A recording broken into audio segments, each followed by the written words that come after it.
ಆತ್ಮೀಯ ವೀಕ್ಷಕರೇ, ನೀವು ನೋಡ್ತಾ ಇರೋ ನಂಬರ್ 1 ಚಾನಲ್ಗೆ ಸ್ವಾಗತ ಬಯಸುತ್ತೇನೆ. ವೀಕ್ಷಕರೇ, ನಾನು ಸೈಯದ್.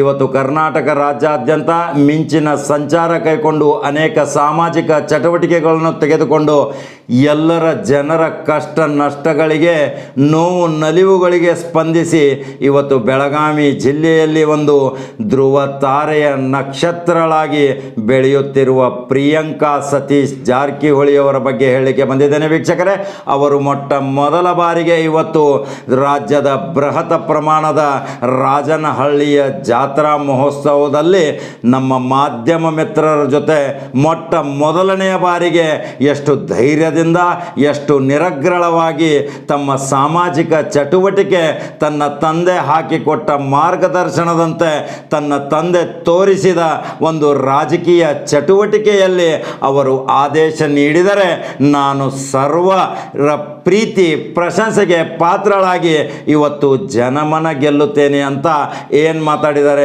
ನೀವೇ ಕೇಳಬಹುದು. ವೀಕ್ಷಕರೇ, ಪ್ರಿಯಾಂಕಾ ಸತೀಶ್ ಜಾರಕಿಹೊಳಿ ಅವರ ವೈಶಿಷ್ಟ್ಯ ಇವತ್ತು ರಾಜ್ಯಾದ್ಯಂತ ಈ ಹೆಣ್ಣು ಮಗಳು ಇವತ್ತು ಎಲ್ಲರಿಗೂ ಚಿರಪರಿಚಿತರಾಗಿ ಇವತ್ತು ರಾಜ್ಯದಲ್ಲಿಯೇ ಒಂದು ಉನ್ನತ ಸ್ಥಾನ ಪಡೆಯೋದರಲ್ಲಿ ಸಂದೇಹವಿಲ್ಲ. ವೀಕ್ಷಕರೇ, ಯಾಕೆಂದರೆ ಅವರ ತಂದೆ 3 ದಶಕಗಳಿಂದ ರಾಜ್ಯ ರಾಜಕಾರಣದಲ್ಲಿ, ರಾಷ್ಟ್ರ ರಾಜಕಾರಣದಲ್ಲಿ ತಮ್ಮ ಛಾಪನ್ನು ಮೂಡಿಸಿ ಇವತ್ತು ದೇಶಾದ್ಯಂತ ತಮ್ಮ ಹೆಲಿಕಾಪ್ಟರ್ ಮುಖಾಂತರ ಜನರ ಸ್ಪಂದನೆಗೋಸ್ಕರ ಪ್ರತಿಯೊಬ್ಬರ ಕೂಗನ್ನು ಕೇಳಲಿಕ್ಕೆ ಅವರು ಸ್ವತಃ ಆಲಿಸುತ್ತಾರೆ, ಕೇಳ್ತಾರೆ, ತಕ್ಷಣ ಆದೇಶ ಮಾಡ್ತಾರೆ.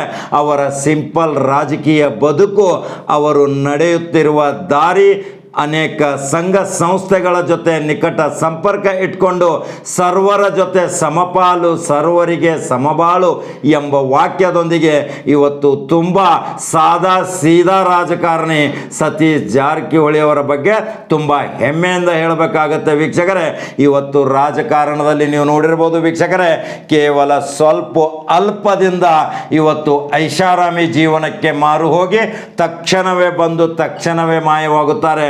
ಆದರೆ ಸತೀಶ್ ಜಾರಕಿಹೊಳಿ ವೈಶಿಷ್ಟ್ಯ ಹಾಗಲ್ಲ.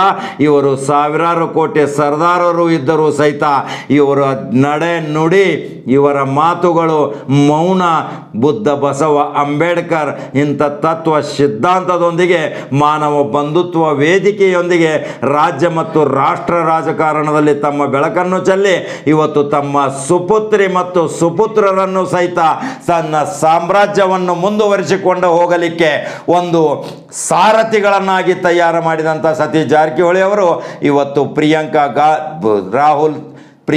ಸತೀಶ್ ಜಾರಕಿಹೊಳಿ ಅವರು ಏನು ಮಾಧ್ಯಮದವ್ರ ಜೊತೆ ಮಾತನಾಡಿದ್ದಾರೆ, ಅವರು ಎಷ್ಟೊಂದು ಈಗ ಪರಿಣಿತರಾಗ್ತಾ ಇದ್ದಾರೆ. ಇದಕ್ಕೆಲ್ಲ ನನ್ನ ತಂದೆಯ ಕಾರಣ, ನನ್ನ ತಂದೆಯ ಆದೇಶ, ತಂದೆಯ ಆಶೀರ್ವಾದ, ತಾಯಿಯ ಪ್ರೇರಣೆ, ಇದೇ ಇವತ್ತಿನ ಮಹತ್ವದ ಸುದ್ದಿ. ವೀಕ್ಷಕರೇ, ಪ್ರಿಯಾಂಕಾ ಸತೀಶ್ ಜಾರಕಿಹೊಳಿ, ರಾಹುಲ್ ಸತೀಶ್ ಜಾರಕಿಹೊಳಿ ಅವರು ತಮ್ಮ ಸಾಮಾಜಿಕ ಚಟುವಟಿಕೆಯಿಂದ ಇವತ್ತು ರಾಜ್ಯದಲ್ಲಿ ಒಂದು ಮಿನುಗು ತಾರೆಯಾಗಿ ಬೆಳಕಾಗಿ ಬರ್ತಾ ಇದ್ದಾರೆ. ಈ ಹಿಂದೆ ನಾವು ಅನೇಕ ಬಾರಿ ಅವರ ರಾಜಕೀಯ ಸಾಮ್ರಾಜ್ಯ ಹೇಗೆ ಬೆಳೆದು ಬಂದರು, ಜಾರಕಿಹೊಳಿ ಕುಟುಂಬ, ಸತೀಶ್ ಜಾರಕಿಹೊಳಿ ಅವರು ಯಾವ ರೀತಿ ರಾಜಕೀಯದಲ್ಲಿ ಧುಮುಕಿದರು, ರಾಜಕಾರಣಕ್ಕೆ ಬರಲಿಕ್ಕೆ ಕಾರಣ ಏನಿತ್ತು ಅನ್ನೋದು ಅನೇಕ ಸುದ್ದಿಗಳೊಂದಿಗೆ ನಾವು ಬಿತ್ತರಿಸಿದ್ದೇವೆ. ವೀಕ್ಷಕರೇ, ಇದು ಇವತ್ತಿನ ಪ್ರಿಯಾಂಕಾ ಸತೀಶ್ ಜಾರಕಿಹೊಳಿ ಅವರು ರಾಜನಹಳ್ಳಿ ಜಾತ್ರೆಯಲ್ಲಿ ಏನು ಮಾತಾಡಿದ್ದಾರೆ ನೋಡ್ಕೊಂಬರೋಣ ಬನ್ನಿ. ವೀಕ್ಷಕರೇ, ನೀವು ನಂಬರ್ 1 ಚಾನಲ್ ಫಾಲೋ ಮಾಡೋದನ್ನು ಮರೆಯಬೇಡಿ. ನಂಬರ್ 1 ಚಾನಲ್ ಸಬ್ಸ್ಕ್ರೈಬ್ ಆಗಿ ಮತ್ತೆ ಮಹತ್ವದ ಸುದ್ದಿಯೊಂದಿಗೆ ಬರ್ತೇನೆ. ವೀಕ್ಷಕರೇ, ನಮಸ್ಕಾರ. ಇದು ಮೊದಲನೇ ಬಾರಿ ರಾಜನಹಳ್ಳಿಯಲ್ಲಿ ಬಂದಿದ್ದು ನಾನು. ಸೊ ತುಂಬಾ ಹೆಮ್ಮೆಯ ವಿಷಯ, ಯಾಕಂದ್ರೆ ನನ್ನ ಸಮಾಜ ಮಂದಿ ಮುಂದೆ ನಾನು ಫಸ್ಟ್ ಟೈಮ್ ಮಾತಾಡಿದ್ದೀನಿ. ಸೊ ಬಹಳ ಹೆಮ್ಮೆ ಅನಿಸ್ತಾ ಇದೆ. Thank you. ಎಸ್ ನಮ್ಮ ತಂದೆಯವರ ದಾರಿಯಲ್ಲಿ ನಡೀತಾ ಇದೆ. ನಾನು ನನ್ನ ತಮ್ಮ ಅವ್ರು ಬರ್ಲಿಕ್ಕಾಗಲಿಲ್ಲ. ಸೊ ನಾನು ಮಹಿಳಾ ಸಮಾವೇಶ ಇದ್ರದಿಂದ ಸೊ ಮಹಿಳೆಯರಿಗೆ ಪ್ರೋತ್ಸಾಹ ಮಾಡೋಣ ಅಂತ ಬಂದಿದ್ದೀನಿ. ಇಲ್ಲ, ಅದೇನಿಲ್ಲ. ಫಸ್ಟ್ ನಮ್ಮ ತಂದೆಯವ್ರು ಹೇಳ್ದಂಗೆ ಫಸ್ಟ್ ಸೋಷಿಯಲ್ ವರ್ಕ್ ಅಂತ, ಸಮಾಜ ಸೇವೆ, ಸೊ ಅದರಲ್ಲಿ ಇದು ಮಾಡ್ತಾ ಇದ್ದೀವಿ. ಸೊ ಇಲ್ಲ, ಫಸ್ಟ್ ನಾವು ಸೋಷಿಯಲ್ ವರ್ಕೇ ಇದು ಮಾಡ್ತಾ ಇರೋದು. ಅದು ಅಂದ್ರೆ ಸಮಾಜಕ್ಕೆ ಮಾಡ್ಬೇಕಂತ ನಮ್ದು ಇದೆ, ಬಟ್ ಅದಕ್ಕೆ ಪೊಸಿಷನ್ ಏನು ಬೇಕಾಗಿಲ್ಲಲ್ಲ. So without position also we can help. So ಆ ಥರ ಇದೆ. ಆ ಕ್ಷೇತ್ರ ಯಮಕನಮಡಿ ಆಗಲಿ ಗೋಕಾಕ್ ಆಗಲಿ ಮುಂದೆ ಯಾವುದಾದ್ರು ಕ್ಷೇತ್ರಕ್ಕಾಗಲಿ ಇಲ್ಲ, ಅದು ಗೊತ್ತಿಲ್ಲ. ಅದು ನೀವು ನಮ್ಮ ತಂದೆಯವ್ರು ಕೇಳ್ಬೇಕು. ಆ ಥರ ಏನಿಲ್ಲ.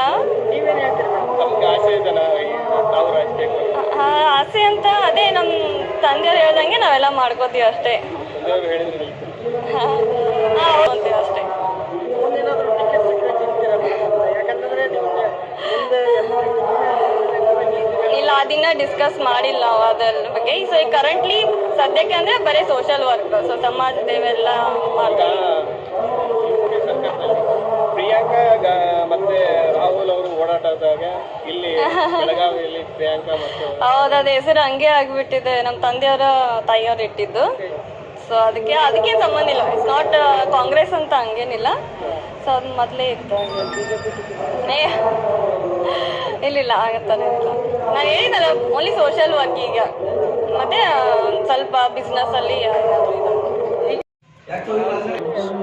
ಜಾಸ್ತಿ ಕೇಳಿ ಬರ್ತೀವಿ ಅದೇನು ಡಿಸ್ಕಸ್ ಮಾಡಿಲ್ಲ ನಾವು. ಇಲ್ಲ ಅದೇನು ಡಿಸ್ಕಸ್ ಮಾಡಿಲ್ಲ. ನಮ್ಮ ತಂದೆಯವರು ಅದೇ ಹೇಳ್ದಂಗೆ. ಸೊ ಅದೇ ಸಮಾಜ ಸೇವೆ.